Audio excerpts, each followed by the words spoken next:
Welcome back to another technical deep dive here in the Debug Zone. Today, we're tackling a big question and breaking it down with insights from other users.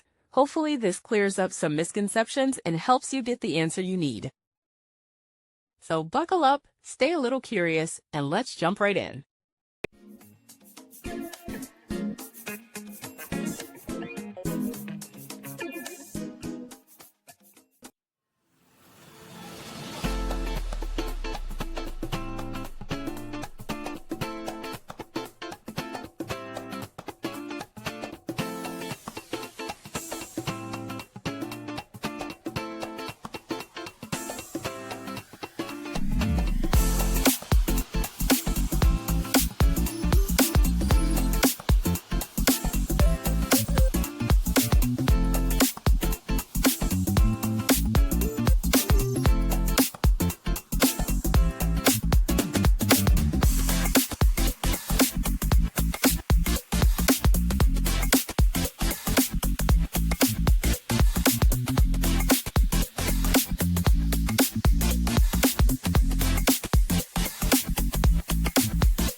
And that's a wrap.